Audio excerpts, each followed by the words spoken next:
Bien, muy buenas noches a todos, a todas, a todes. Debo decir, como siempre digo, en estas ferias, en esta feria del libro de aquí, de la Alameda, que ya es clásica, que ya es histórica, que me da mucho gusto estar aquí platicando con ustedes, gente interesada en libros, gente interesada en temas que tienen que ver con los libros. Y sin embargo, en esta ocasión no debo decir que estoy feliz, que estoy de buen humor, que estoy de buen ánimo, porque el encargo que me dieron fue hablar de un compañero, de un camarada, de un intelectual, de un filósofo, de un político muy relevante para nosotros en México, en América Latina en realidad, pero que murió hace unas semanas y ya no está con nosotros. Me pidieron, y esto no me alegra para nada, porque es su muerte la que motiva que yo esté aquí con ustedes, a hablar de Enrique Dussel. Muy merecido. No es agradable, no es alentador que le encarguen a uno hablar de alguien que ya no está con nosotros, pero tratando de pensar qué iba yo a decirles hoy, tratando de recordar a Enrique, llegué a la conclusión de que sí, de que puede ser algo alentador hablar de su trayectoria, hablar de su vida. No voy a hablar de su biografía completa, ni mucho menos, primero porque no la conozco. Fuimos amigos, pero un tipo de amistad peculiar, un tipo de amistad discontinua. Hay amigos que ve uno todos los días, hay amigos que ve uno todas las semanas, hay amigos con los que se chatea todo el rato, con los que se habla por teléfono. Y yo a Enrique lo veía de vez en cuando y a veces de manera muy intensa. Recuerdo cuando menos unas 5 o 6 ocasiones en las que convivimos de manera estrecha, más o menos prolongada y sobre todo de manera muy intensa. Y esta amistad discontinua es la que me va a permitir hilar algunas palabras sobre Enrique. Pero lo primero es que lo que yo veía en perspectiva, en reflexión, cuando pensaba en qué habíamos intercambiado a lo largo de unos 50 años quizá, en que nos conocimos Enrique y yo, era que se trataba de dos personajes aparentemente polares, aparentemente dicotómicos.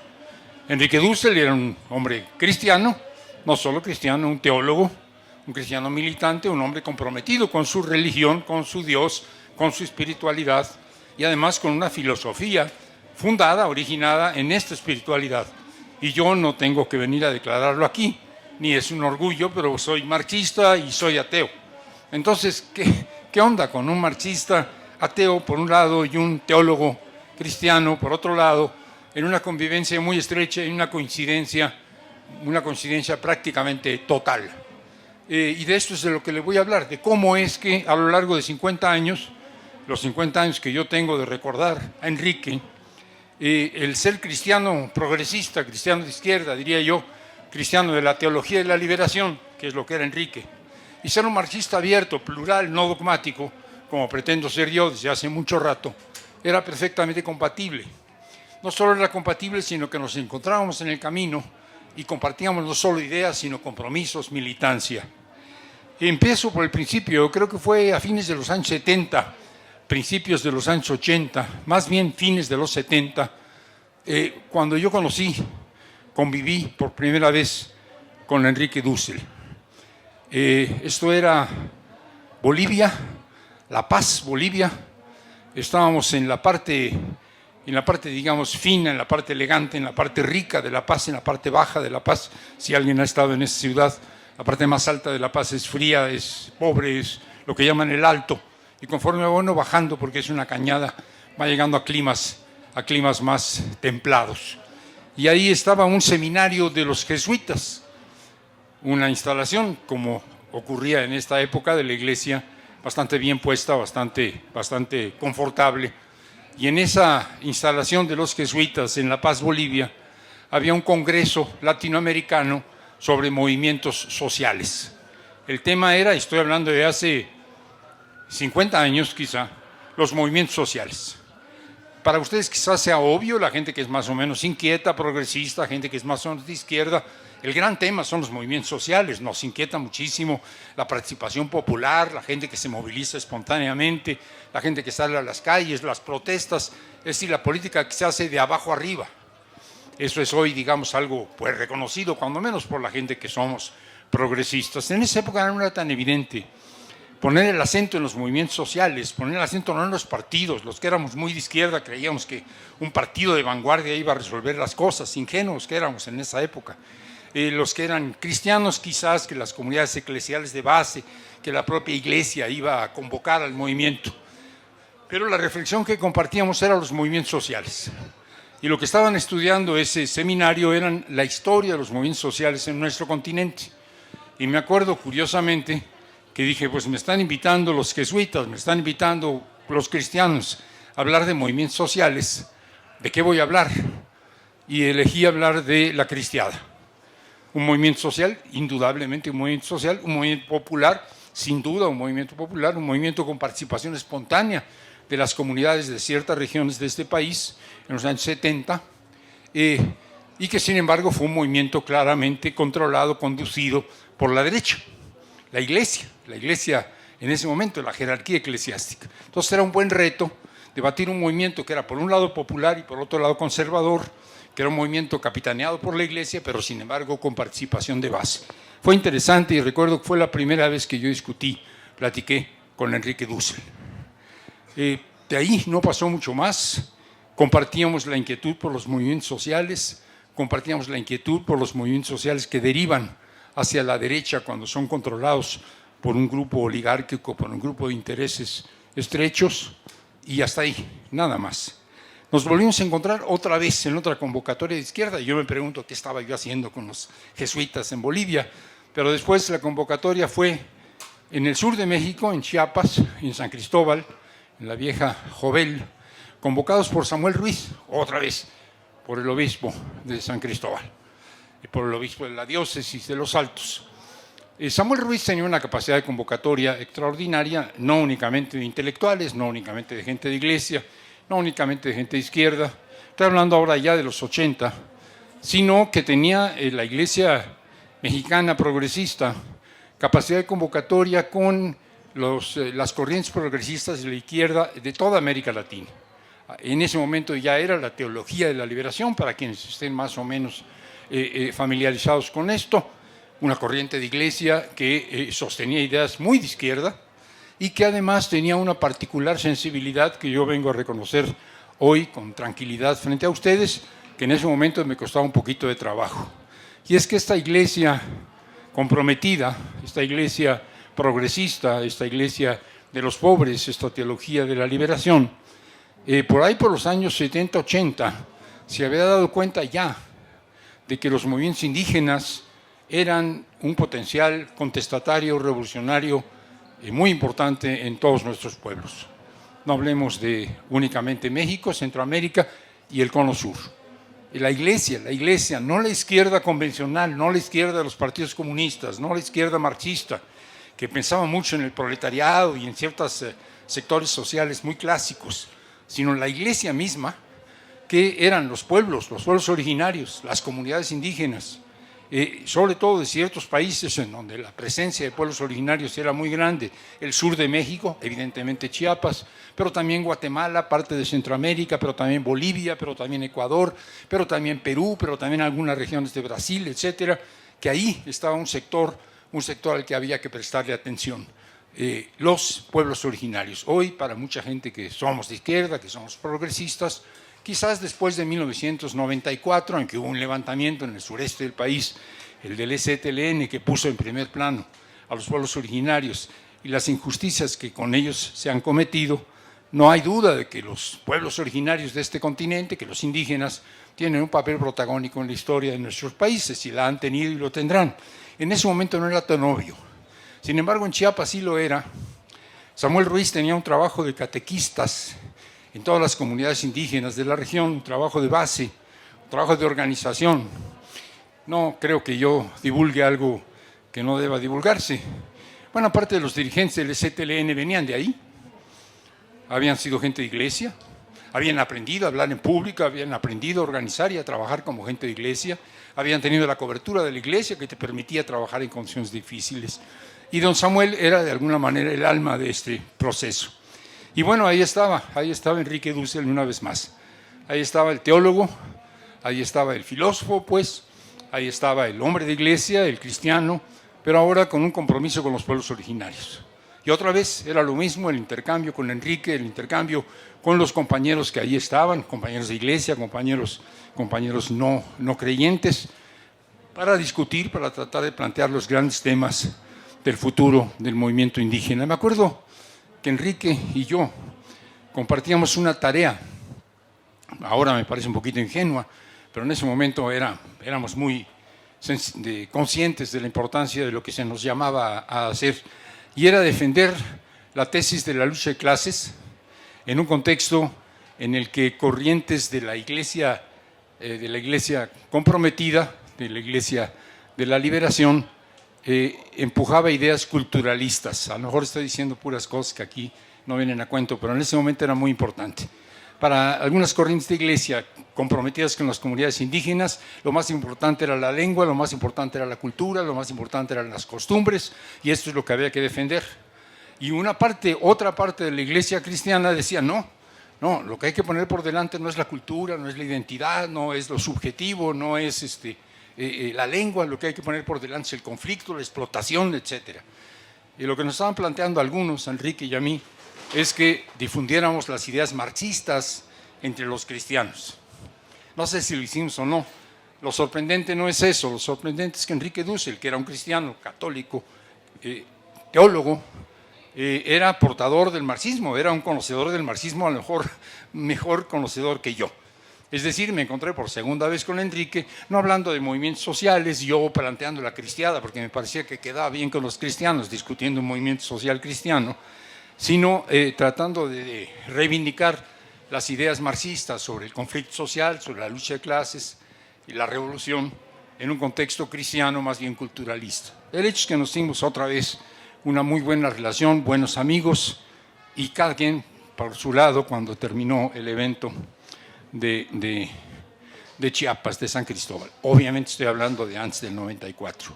Yo creo que es poco después de un congreso indígena de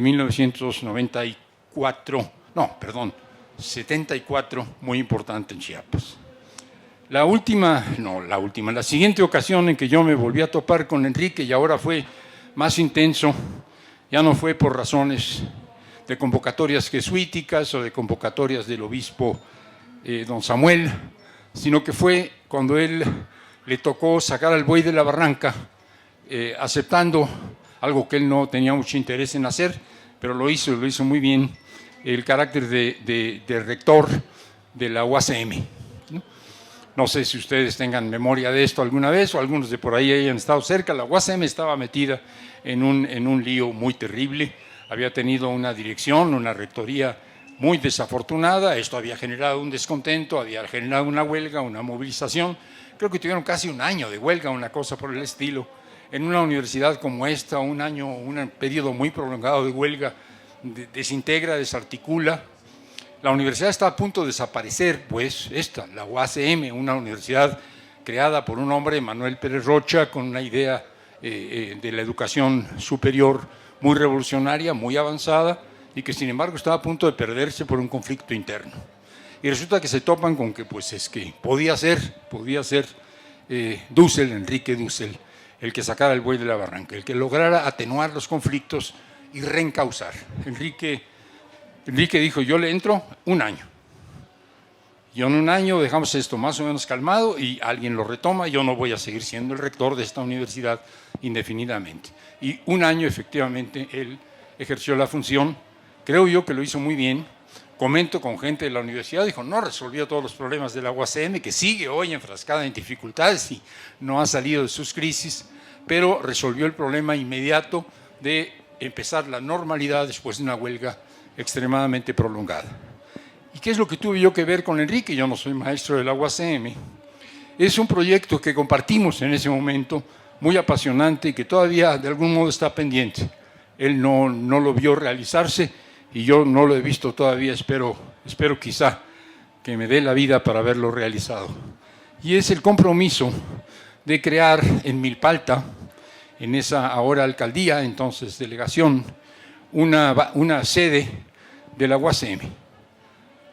La gente de Milpalta, la gente de las comunidades de los pueblos del sur, la gente de Tlalpan, la gente de Xochimilco, la gente de Tláhuac, están interesadas, evidentemente, aunque tengan cerca las universidades, el resto de las universidades del centro del país, en tener sedes propias, sedes que estén involucradas con los problemas agrarios, con los problemas territoriales, con los problemas culturales, con los problemas identitarios de los pueblos del sur. Y habían ofrecido, de hecho, el terreno, creo yo que está ahí, un terreno en comodato para que la UACM creara una nueva unidad ahí, en Coajimalpa. Y Enrique dijo, pues sí, pero la UACM sola no está en condiciones de asumir el reto que significa desarrollar todo un programa de estudios, desarrollar toda una serie de trabajos vinculados con los pueblos originarios del sur. ¿Por qué no nos asociamos con otra universidad?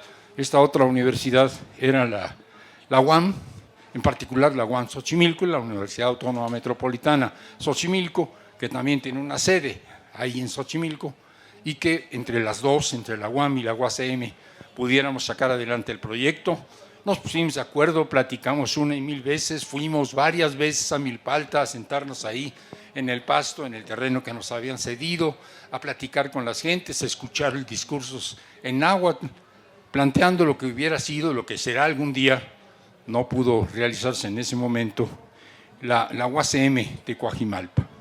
Y ahí Enrique quizás se me mostraba a mí como lo que siempre había sido, pero en ese momento era particularmente un educador popular, un hombre preocupado por la educación política, no solo como filósofo. Bueno, no he hablado de sus libros porque no era la tarea hoy venir aquí a decirles, lean ustedes los libros de Enrique, pero los libros de Enrique, sobre todo los últimos, los más recientes, son libros de filosofía política, son libros de ética política o de política ética, y eso era un tema que a él lo inquietaba profundamente. Y lo inquietaba ahora como rector de una universidad espectacular. No sé qué tanto sepan ustedes, las dificultades de la UACM son grandes, pero es una universidad que recibe a cualquier estudiante, a cualquier persona de cualquier edad que quiere estudiar. No necesita tener buena calificación, no necesita tener una edad aceptable, se inscribe gente con 60, con 70 años, no sé si me recibirían a mí con 83, pero quizá, en principio estaría yo elegible, y luego se sortea. Es una universidad en la que no tienes que decir terminas la carrera en 4 años o en 3 años, el tiempo que te lleve, lo que puedas, lo que necesites. Es una universidad donde no te dicen está reprobado y tienes que repetir, sino te ayudan. Es una universidad con un espíritu extraordinariamente creativo, extraordinariamente avanzado. Y Enrique de algún modo se identificó con eso y lo impulsó. Esa fue la 4ª vez, ya para entonces éramos muy buenos amigos. Él presentó un libro mío, yo presenté un libro de él. Era ya una relación bastante más cercana, ahora en torno a un proyecto político y académico. Y finalmente los últimos encuentros han sido en los años recientes, en los últimos, diría yo, 10, 12 años, cuando tanto él como yo nos acercamos a algo que no estaba quizá en nuestra mira hace 20 o 25 o 30 años o 40 años cuando nos conocimos, que era un proyecto de transformación por la vía pacífica electoral. Concretamente, nos acercamos tanto él como yo a un personaje político, Andrés Manuel López Obrador. Estoy hablando del momento en que Andrés Manuel López Obrador era jefe de gobierno, había sido acusado para sacarlo de la jugada política, y había un movimiento obradorista más allá del PRD, un movimiento obradorista al que nos acercábamos muchos que no teníamos demasiado espíritu de partido, que no sentíamos demasiado la identidad con las siglas de un partido, pero sí con un proyecto progresista, con un proyecto de izquierda. Y empezamos a pensar, yo creo que desde antes, pero en esa época fue muy claro, él y yo, que se podía hacer un cambio en este país por la vía electoral, por la vía pacífica, no por la violencia, no solo por la movilización social, sino por la vía de las urnas, que eso era una vía practicable. Y eso significaba participar en ese movimiento, el movimiento obradorista en ese momento, no tanto militar en el PRD o no militar en el PRD, sino participar en el obradorismo. Y ahí nos encontramos de nueva cuenta. Me acuerdo bien, López Obrador en esa época se le ocurrió No es guayabazo, ahora es presidente de la República y está de moda hablar bien de él, pero me refiero en otro momento y en otras circunstancias que era muy importante formar a los jóvenes y que era muy importante formar políticamente a los jóvenes, principalmente a los jóvenes. Él pensaba, y creo que no estaba equivocado, que los que ya tenemos muchos años como gente de izquierda ya no tenemos salvación, no, perdón, ya tenemos vicios demasiado acendrados y ya no se nos va a quitar. Entonces que no había que hacer formación política con los viejitos, había que hacer formación política con los jóvenes. Y promovió trabajos de formación política, encuentros de jóvenes, 300 jóvenes, a tirar rollo con ellos, a debatir, a discutir. Y bueno, uno de los pilares de estas pláticas era Enrique Dussel y yo tenía también participación en esto. Luego se avanza políticamente, hay un triunfo electoral y volvemos a estar juntos de manera muy intensa en el trabajo de formación política de Morena, ya no solo de jóvenes, sino en general. Yo participando en el Instituto Nacional de Formación Política, que dirige un compañero que ha estado aquí más de una vez, Rafael Barajas, el Fisgón, y él trabajando en la Secretaría de Formación Política de Morena, compartiendo espacios, compartiendo preocupaciones, compartiendo inquietudes. Y quizás, y con eso voy cerrando y terminando, el terreno en el que coincidíamos más frecuentemente, que se nos pedía más que habláramos, él y yo, a veces juntos, era el de la ética política. Y pareciera que Enrique era algo así como el portavoz de la necesidad de darle un sustento ético a la política. Y de mi parte también, yo de hecho estudié filosofía, no teólogo, no soy teólogo, ni nunca lo he sido, pero sí estudié filosofía y de algún modo pensaban que yo podía ayudar, coadyuvar, argumentar la necesidad de que la política no fuera realpolitik, de que la política no fuera simple pragmatismo, que no fuera un puro instrumento, sino que los medios mismos fueran libertarios. Y hacer pues política con un fundamento ético era la tarea que se le encargó a Enrique, que se me encargó a mí. Y había una cierta discrepancia, ojalá que estuviera aquí porque nunca la agotamos, nunca terminamos con ella, pero ya no habrá esa posibilidad, cuando menos no en una feria de la Alameda. Y es que Enrique pensaba, con fundamento, con razón para pensarlo así, que la filosofía, la ética como principios filosóficos, era el punto de partida de la política, que uno hacía política a partir de ciertos principios éticos y que los principios éticos eran el origen del impulso político. Yo pienso al revés, yo pienso que primero es el impulso político y luego son las consideraciones éticas.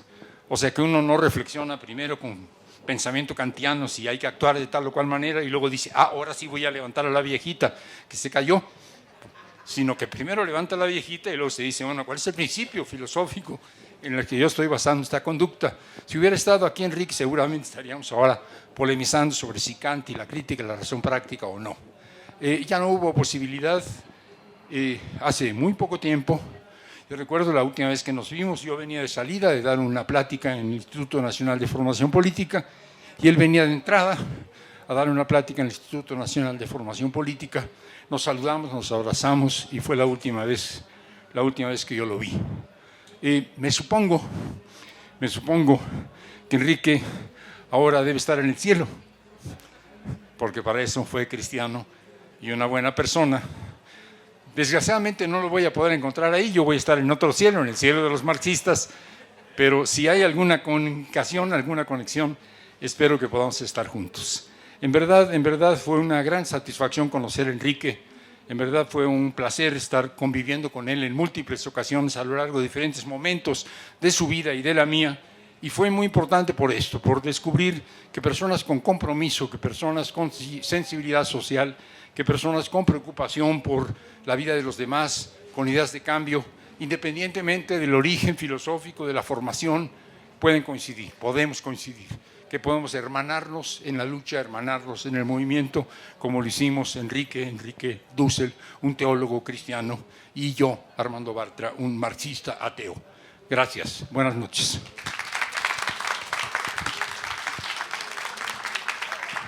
Y bueno, lo que quieran ustedes preguntar, comentar, observar o criticar.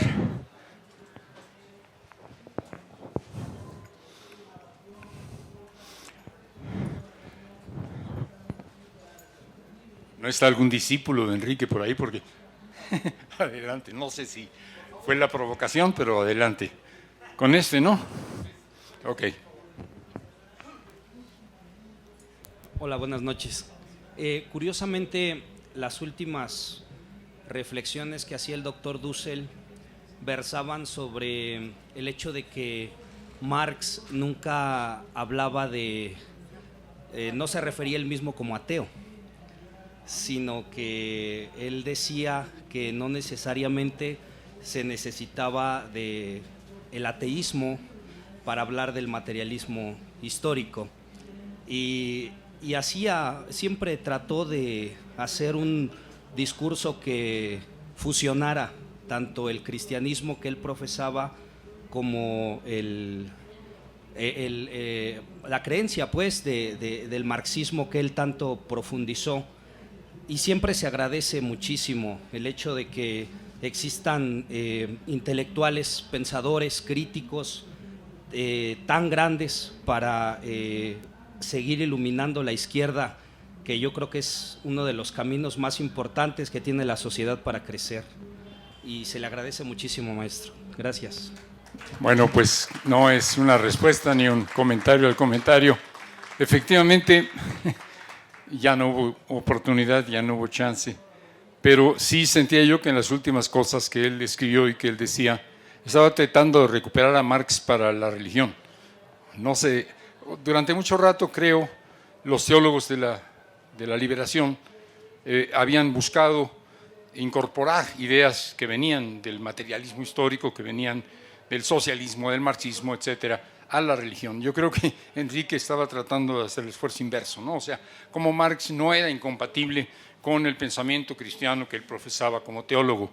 Y de algún modo habría que ver, por eso hubiera sido bueno que él estuviera aquí, porque hay una reflexión, la reflexión de un filósofo casi, bueno, un filósofo contemporáneo de Marx, que es Feuerbach. Y Marx reflexiona sobre Feuerbach, que Feuerbach dice la enajenación está en la religión. La enajenación es un hecho espiritual, es un hecho religioso, es la iglesia y la religión la que enajena. Y Marx dice no, la enajenación es material, la enajenación está en la vida económica, la enajenación está en la explotación del trabajo, la enajenación está en la exterioridad del proceso productivo respecto del trabajador. Esto hace posible que el planteamiento marxista de combatir la explotación, combatir la desigualdad, combatir la alienación, no es necesariamente focalizarse contra la enajenación religiosa. No quiero decir que Marx no pensara que la religión pudiera ser un elemento alienante. En todo caso, no era el foco de sus preocupaciones. Su preocupación era la explotación económica, la alienación en la vida material. Idea que se podía combatir perfectamente con personas con ideas religiosas. No era imposible. Y lo segundo es que esta idea de que Marx formuló de que la religión es el opio de los pueblos, que ha sido muy repetida, lo que él quería decir es que el opio, que era un calmante, que era una manera de reducir el dolor, era el mismo uso que tenía la religión. La religión servía para atenuar el dolor de la gente, decirle no te preocupes demasiado, eres pobre, sufres, tus hijos se mueren de hambre, pero tranquilízate porque finalmente, etcétera. Era un opio. No que la religión fuera una droga, sino que era un calmante social. Entonces hay que entender que el opio en ese momento era eso, era un calmante social, era un analgésico, pues diríamos hoy. Entonces, bueno, efectivamente, por ahí le hacía su luchita Dussel para seguir siendo teólogo y al mismo tiempo materialista histórico. Yo creo que le hizo bien y creo que a nosotros también nos hizo bien. Una persona que además, creo que estuvo muy bien lo que tú comentabas, reflexionaba en voz alta, o sea, sus ideas las exponía, las debatía, las ponía en el papel, ¿no? Pues algo más de alguien que haya conocido. Adelante, por favor.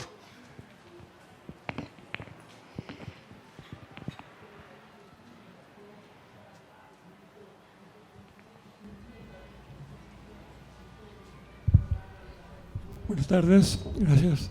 Bueno, yo conocí al maestro Dussel poco, en un curso que él dio en la UACM, ahí en la Ciudad de México, de marxismo, materialismo histórico y el capital y todo eso.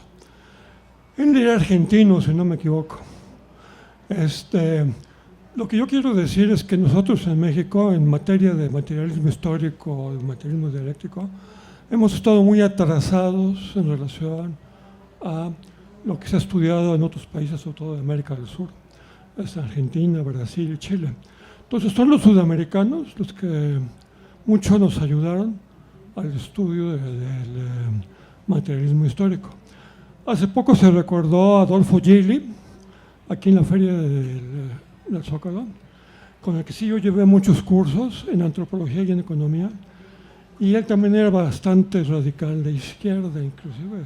Bueno, escribió libros muy importantes, ¿no? Como La Revolución Interrumpida. Clásicos del CCH y todo eso. Él estuvo en la cárcel por guerrillero, por cierto. Después llegaron, bueno, el Capital en la UNAM no se estudiaba antes del 68. Se empezó a estudiar economía política en la Facultad de Economía, porque yo estudié economía ahí. Después del 68, el materialismo histórico no existía. Es más, yo creo que estaba prohibido hasta escuchar música folclórica latinoamericana, antes del 68. Algo hay de eso. Entonces, los españoles republicanos tradujeron el Capital al español aquí en México. Y los argentinos ayudaron mucho a que estudiáramos la economía política. Entonces, bueno, hemos estado atrasados en esto de la economía política y de materialismo histórico, pero gracias a los sudamericanos y españoles nos hemos tratado de poner al corriente. Y el maestro Duce, yo estuve en una de sus clases y me pareció que rápidamente estaba hablando del Capital y todo eso, y me pareció que le hacía falta a su curso una introducción de lo que era el marxismo, no nada más en la parte económica, sino que en la parte filosófica y la parte cultural. Él estudió muchos años en Francia, escribió en La Jornada, y bueno, qué lástima que se fue. Gracias. Gracias. Bueno, pues nos informa mucho el compañero, casi diría yo el camarada. Efectivamente, los argentinos han sido un fermento intelectual en nuestro país, los españoles antes. Finalmente yo estoy aquí porque mi familia emigró de España después de la Guerra Civil. Si no, estaría yo y no sería mexicano. Soy mexicano porque hubo una guerra civil en España, porque los republicanos tuvieron muchos de ellos que salir por piernas y estamos aquí. Por lo tanto, somos refugiados, no latinoamericanos, sino refugiados de España. Efectivamente, la traducción del Capital que nosotros manejamos, hay otra ahora de Escarón, pero la que manejamos aquí, la que maneja el Fondo de Cultura, hay que hablar fuerte del Fondo de Cultura porque hoy nos enorgullece más todavía, es la de Wenceslao Roses, y Roses era un migrante español en México. Entonces, efectivamente, leímos el Capital en la traducción de Roses, y no solamente él, Adolfo Sánchez Vázquez, un marxista también de la Facultad de Filosofía. En cuanto a los argentinos, mencionaste por ahí Adolfo Gili, yo mencionaría también Almeida, Guillermo Almeida, que también era argentino, que también era trotskista, por cierto, igual que Gili. Y en efecto, Gili de algún modo llega a este país, pues directamente o casi directamente a la cárcel, porque él había estado vinculado a la guerrilla centroamericana, la guatemalteca, la salvadoreña. Llega a México, lo agarran y lo meten a la cárcel. Por fortuna, porque desde la cárcel empieza a investigar, empieza a reflexionar, y es ahí donde escribe La Revolución Interrumpida, que es un libro fundamental sobre la Revolución Mexicana. Y solo señalar que la llegada del marxismo a la Escuela de Economía y luego Facultad de Economía de la UNAM no es a través de los argentinos ni a través de los españoles, sino, bueno, de Pedro López, que ya había un seminario sobre el Capital que él animaba, economista, pero después quizás el más exitoso, el más convocante, tuvo como principal animador no un argentino, no un español, sino un peruano. No sé si alguien ubica a ese peruano, que fue Bolívar Echeverría. Boliviano. No, ecuatoriano, claro que sí. Perdón, ya van 3 versiones diferentes. No, la última versión es la correcta, era ecuatoriano, me consta. Estuve en Ecuador hablando de la memoria de un ecuatoriano ilustre que era Bolívar. Podía haber sido peruano, podía haber sido ecuatoriano, podía haber sido boliviano, hubiera sido andino-amazónico es un concepto más amplio. Lo que importa es que Bolívar que había estado en Francia también, que había estado de algún modo en el movimiento de 68 en Francia, en la época heroica, que había sido amigo de Rudi Dusche, que hablaba alemán, que conocía el marxismo en alemán, empieza a difundir, a trabajar el marxismo en la Facultad de Filosofía primero. Resulta que la gente de la Facultad de Filosofía, yo entre ellos, habíamos leído El Capital. La gente de Economía, que es por lo que veo tu escuela, tu facultad, no habían leído El Capital en esa época. Es más, no se estudiaba El Capital ahí. Y entonces empezó un seminario del Capital, primero con Pedro López, luego con Bolívar, yo mismo estuve ahí y otros más. Y se hizo del seminario del Capital, diríamos, un semillero, no de personajes relevantes en términos intelectuales, no necesariamente eso, pero sí de una reflexión renovada, fresca acerca del marxismo. O sea, una lectura del Capital no lineal, no puramente económica o economicista, sino más, como bien dijiste, una lectura más filosófica, más sociológica. Pero efectivamente por ahí va, y no sé de qué años estás hablando, pero yo estaba en el seminario del Capital por esos años. Así había otro compañero que ya no sé ni cuál. Alguien que tome la decisión, ya llegó primero, luego tú sigues. Bueno, usted nos comentaba de la cuestión de que compartieron un espacio o un tiempo en Chiapas. ¿Qué tanto cree que repercutió eso en el levantamiento de 1994? Y también ahorita nos comentaba que estuvo él participando en el Instituto Nacional de Formación Política de Morena. ¿Qué sucede ahorita con Morena con respecto a los intelectuales que están participando dentro de Morena? Y por ejemplo, ahorita, ¿qué pasará con la sustitución o más bien no la sustitución, quién tomará el papel, digamos, de la filosofía dentro del instituto? Gracias. Rápidamente, para darle chance a los compañeros que están pidiendo la palabra, sobre el tema de Chiapas, yo comenté muy rápidamente. Yo conocí a Chiapas desde antes del ZLN, yo no empecé a preocuparme políticamente por los problemas de los pueblos originarios con motivo de que el ZLN demostró que ahí estaban los indios y de que tenían problemas. Conocíamos la situación de Chiapas, conocíamos una problemática terrible. Uno piensa que en Chiapas hay pobreza, que en Chiapas hay exclusión, que en Chiapas hay apropiación de los territorios por los terratenientes, expropiación de los campesinos, pero Chiapas era extremadamente una represión bárbara, extremadamente bárbara. O sea, digamos, ahí de pronto un pueblo se rebelaba, llegaba el ejército, los ametrallaba con ametralladoras pesadas, con bazucas, quemaba el pueblo, mataba a 15 gentes. De ese tamaño eran las cosas, uno lo sabía. Y la iglesia católica, básicamente la diócesis de San Cristóbal y los sacerdotes que estaban con la gente, tenían un compromiso político que es de reconocerse. Son no nada más gente que eran pastores, que hacían su trabajo religioso, sino que hacían un trabajo político y de organización. Hubo un congreso, el congreso de 1974, hablé muy rápidamente al final. Uno dice, no, pues todo el movimiento campesino de las autonomías y de los derechos de los pueblos originarios empezó en el 94 con el LZ, no, 20 años antes, en el 74, en Chiapas, en San Cristóbal, específicamente, impulsado por la iglesia en parte, hay un congreso, el Congreso Indígena de las Casas en San Cristóbal. Y es un congreso en el que participan jóvenes, muchos jóvenes, porque era un congreso en las 3 lenguas principales, congreso en celtal, en tzotzil, en tojolabal, en chol y en español.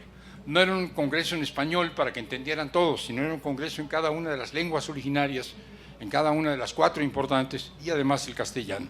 Y para que eso fuera posible había una serie de traductores, jóvenes traductores, que hablaban celtal y tzotzil y además español, que hablaban chol y celtal y además español, etc. Y de estos jóvenes traductores que estaban ahí, muy jóvenes, algunos iban con su familia o con sus padres, muchos de ellos uno los puede identificar si se quitara el pasamontañas con los comandantes del ZLN. Sin el trabajo previo de la iglesia en ciertas regiones de Chiapas, no hubiera sido posible el trabajo del ZLN. Yo creo que hay que reconocer este antecedente y el tema del contenido de las reivindicaciones de los pueblos originarios, que uno dice, no, las autonomías, ¿no? Pero eso no lo inventó el EZ, el tema de las autonomías es un tema anterior, que ya estaba planteado, el ZLN lo retoma. Entonces, sí hay que revisar la historia del movimiento de los pueblos originarios, el papel de la iglesia, de la teología de la liberación, en el caso del activismo político de Samuel Ruiz y el papel pues de la diócesis de Chiapas. Repito, si se hubieran ido a otro lado los jóvenes activistas que querían hacer una guerrilla y no hubieran ido a las montañas de Chiapas, sino a Oaxaca o a otro lugar, seguramente no hubiera sido igual. Llegaron a un sitio donde había un fermento y ese fermento tenía que ver con el trabajo de iglesia. Ya te dejé un tema suelto, pero luego lo platicamos en corto.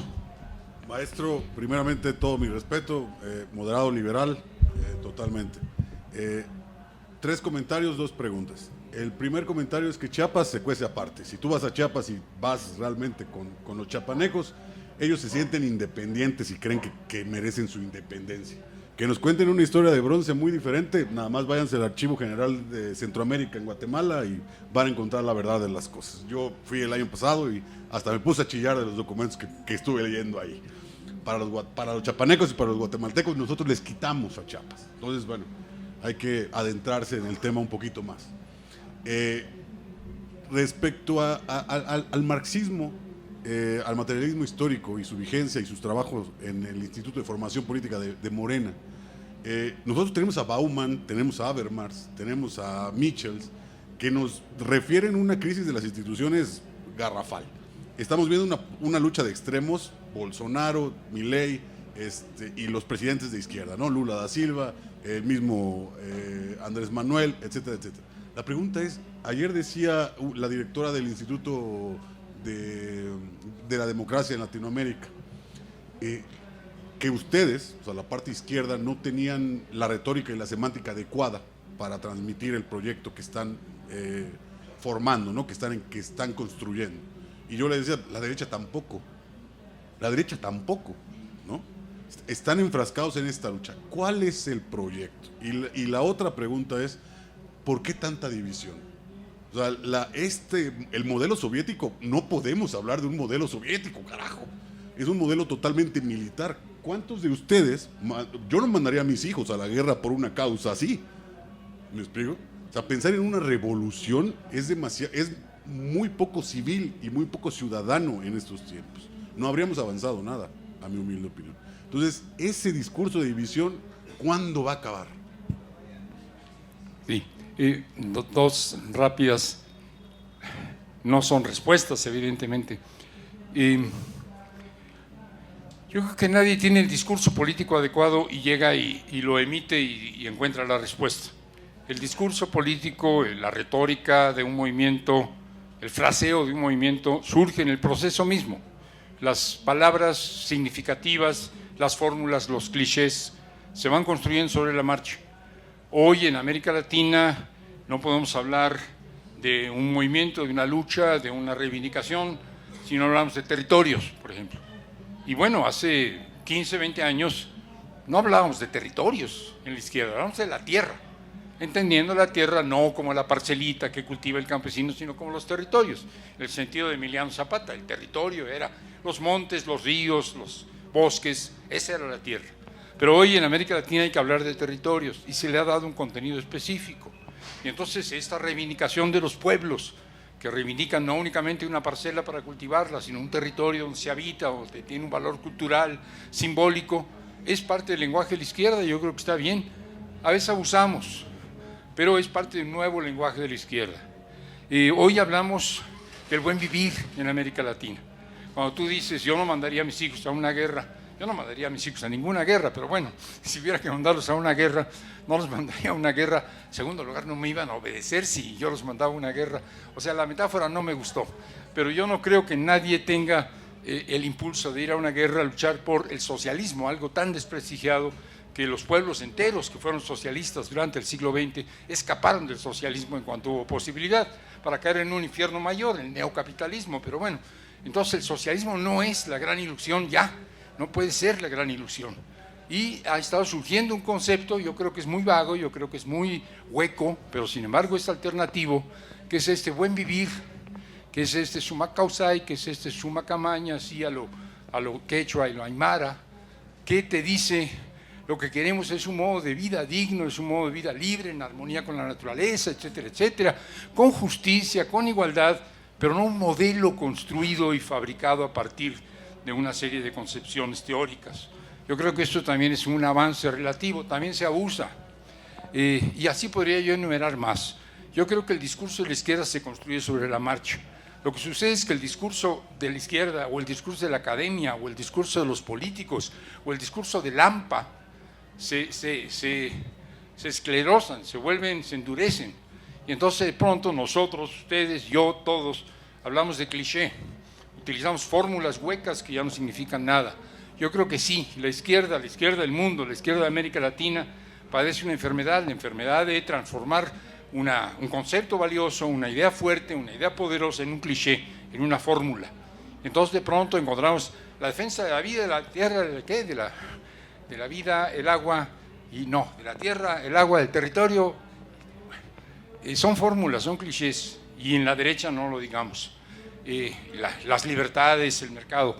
Entonces creo que una de las cosas que hay que hacer, y ahí regreso un poquito a la pregunta del compañero sobre la intelectualidad en Morena, es volver al diálogo, no al diálogo académico, que es necesario, no al diálogo entre la intelectualidad, que es necesario, no al diálogo intercultural, que es muy importante, sino al diálogo con la ciudadanía, a esto que estamos haciendo hoy aquí. Esto que la Brigada Paralela en Libertad, por cierto, y le echo un guayabazo muy merecido, está organizando desde hace buen rato ferias de libros, lugares donde además de comprar y vender libros, si es que ustedes van a comprar y a vender libros, se habla de temas como estos y se discute con ustedes. Entonces yo puedo entender que tú no mandarías a tus hijos a una guerra para una causa como las del siglo pasado, y eso me parece muy importante por la edad que tú tienes y la generación que representas, y la preocupación que puede tener el compañero por el marxismo, que no se estudiaba en aquellos tiempos en los que él era estudiante, supongo yo, en los primeros años de licenciatura, pero después sí, o la preocupación por lo que representan intelectuales de izquierda, progresistas, sin embargo de iglesia, como Dussel. Yo creo que estamos construyendo un lenguaje común, pues, en esto y en mil cosas más. Y finalmente, en el términos estrictamente de Morena, en los meses recientes, son más de 4 meses a estas alturas, 3 meses y medio, 4, una consulta ciudadana, no sé si a ustedes les tocó, no es que haya sido gran cosa, fueron algunos cientos de miles de mexicanos y mexicanas que participaron, pero considerando la ausencia total de diálogo con la ciudadanía, fue extraordinario. Después de 5 años, casi de 5 años de gobierno, a este partido Morena se le ocurre que hay que preguntarle a los ciudadanos qué quieren, que hay que preguntarle a los ciudadanos qué esperan de la segunda etapa de la cuarta transformación, que hay que preguntarles a los ciudadanos qué es lo que no funcionó, qué es lo que sí funcionó, qué es lo que quieren que se profundice, qué es lo que quieren que se innove. Es decir, que hay que hacer una consulta ciudadana. Y ahí la intelectualidad, si es que hay una intelectualidad de Morena, pues se tuvo que poner las pilas de que no se trataba de pararse frente a un auditorio como el de ustedes, tirarles un choro, y ya los eduqué políticamente, sino que se trataba de escucharlos y de dialogar. Esa intelectualidad que empieza a reeducarse, creo que sería lo ideal que se fortaleciera en el futuro. Creo que había otra persona que... No, permíteme, sí, está bien, pero antes alguien que no haya intervenido, el compañero, y luego vas tú, no hay problema. Un colega de la Facultad de Economía no se le niega la palabra, porque la toma. Adelante. Te quería preguntar, Armando, digamos, surgió el tema de las ideas, y yo creo que un punto de encuentro entre tú y Dussel fue un autor como Walter Benjamin, ¿no? Digamos que a mí cuando la primera vez me hablaron de Benjamin y leí las tesis sobre el concepto de historia, dije esto de mesianismo marxista que es, yo venía del marxismo del CCH y me parecía muy raro, pero como que con la crisis ambiental, el cambio climático tiene más sentido, ¿no? O sea, entonces te quería preguntar por esa idea de mesianismo y qué te suena eso en 2023. Muy rápido, ahora sí, meter el tema de Walter Benjamin. Para muchos que hemos tenido una formación intelectual cercana al marxismo, la gente que éramos de izquierda en los años 60, pues o eras marxista o qué carambas eras, ¿no? Podías ser anarquista, pero como que no había muchas respuestas en el anarquismo, ¿no? Entonces uno encontraba la respuesta a una inquietud política en el marxismo y uno se hacía marxista. Pero era un marxismo bastante cuadrado, bastante ortodoxo, que tuvo que irse renovando porque no era sostenible. Y uno de los pensamientos que para mí, en lo personal, y también para Enrique, sin duda, es el de la escuela el de la Escuela de Frankfurt y muy particularmente Walter Benjamin. Un hombre con una biografía muy peculiar, un hombre que es digamos, avasallado por el ascenso del fascismo, ¿no? Walter Benjamin se suicida tratando de escapar del fascismo alemán en la frontera entre Francia y España. Pero quizás con esto no responder, sino situar el tema, porque a gentes como Enrique, como a mí, nos resulta particularmente provocador el pensamiento de Walter Benjamin, porque a diferencia del marxismo, diríamos, de la época de Benjamin, o aún del segundo tercio del siglo pasado, Benjamin es crítico de la modernidad.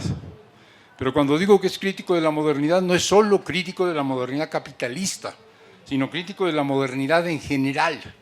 Y resulta que algunos que habíamos sido o éramos marxistas desde mediados del siglo pasado, empezamos a ver que en el socialismo había muchos elementos que compartían la idea de modernidad occidental.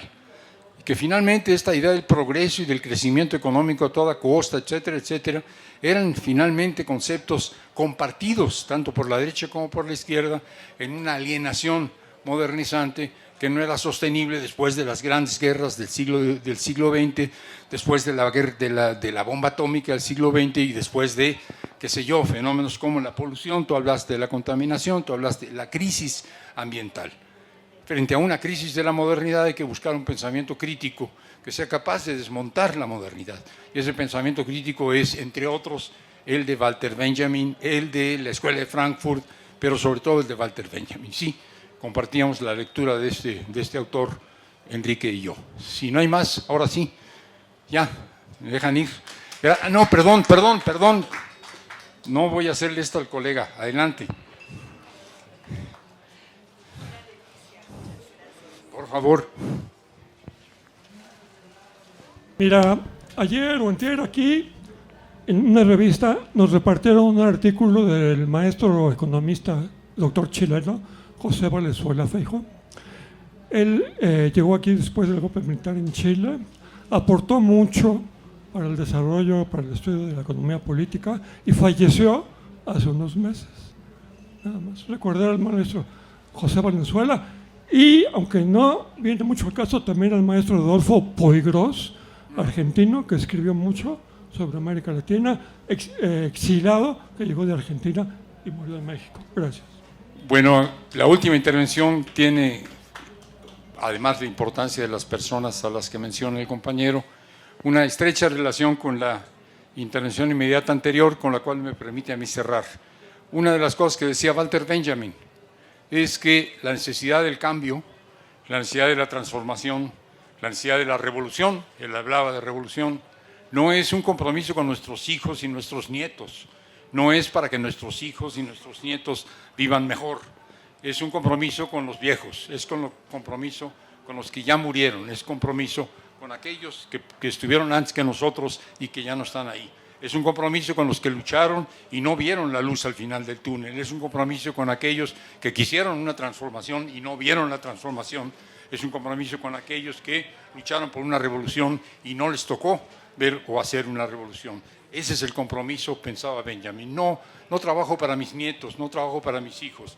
Trabajo para aquellos que antes que yo lucharon, que antes que yo se abrieron paso y no pudieron ver la luz. Pues qué bien que los mencionas y ahora sí podemos terminar. Gracias.